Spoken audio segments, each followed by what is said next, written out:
Sore. Men. Saya mau Sore, ke Melati. Bang Noel Selamat dulu. sore. Bang Noel, sebenarnya pernyataan dari Bung Effendi soal Pak Jokowi nih ternyata yang sebenarnya membantu Hasto. Itu betulkah sejauh yang Anda tahu? Yang setahu saya kayak Pak Jokowi nggak ngurusin begitu-gituan tuh. Yang diurusin kan waktu dia 5 tahun bekerja, 2 periode 10 tahun. Ya dia fokus pada komitmen dia bekerja untuk rakyat, kemudian menyelesaikan PR-PR yang tertinggal, udah itu doang. Nggak mungkin lah bikin hasto. Dan saya yakin nggak terpikirkan juga. Kemudian ada problem pernyataan Pak Effendi Simbolon, kan itu pernyataan pribadi beliau, mungkin beliau punya sumber yang bisa dipercaya gitu loh, sampai pernyataan itu keluar.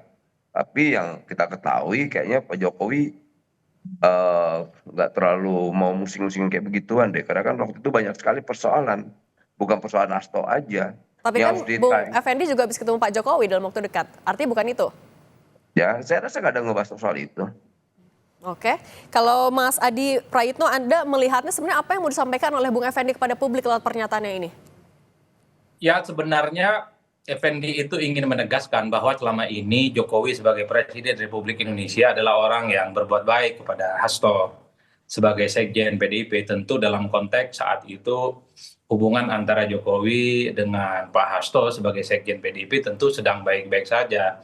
Jadi segala apapun yang terkait dengan Pak Hasto, terkait dengan politik dan hal-hal lain, tentunya Jokowi itu berada di pihaknya Pak Hasto. Nah repotnya memang membaca statementnya banyak orang yang selama ini cukup dekat dengan Jokowi ini agak repot, Mbak. Karena kalau kita mau jujur, wajah Jokowi ini banyak sekali hari ini. Kadang melihat Jokowi itu dari Bung Noel, kadang juga melihat wajah Jokowi itu dari Bang Effendi Simbolon, kadang juga dari Joman, kadang juga dari Projo, dan seterusnya dan seterusnya. Kadang satu sama yang lain itu orang-orang yang selama ini merasa dekat dengan Jokowi saling bantah-bantahan satu sama yang lainnya. Kalau pernyataan Bung Noel itu kan ingin menegaskan ya bahwa Jokowi itu nggak ada urusan dengan yang lain, nggak ada urusan dengan partai, nggak ada urusan dengan Hasto, hanya fokus bagaimana membangun Indonesia selama 2 periode. Tapi pernyataan Effendi Simbolon itu kan memancing perseteruan yang cukup serius ya, memancing tafsir yang tidak main-main. Jangan-jangan memang selama ini persoalan Hasto yang dikaitkan dengan Harun Masihu yang mestinya itu selesai prosesnya 2020-2021 itu tidak dituntaskan dan tidak ditetapkan sebagai tersangka karena mengingat posisi Hasto saat itu sedang baik-baik saja dengan kekuasaan politik, sedang berada di internal kekuasaan, jadi seakan-akan Hasto itu tidak tersentuh oleh hukum.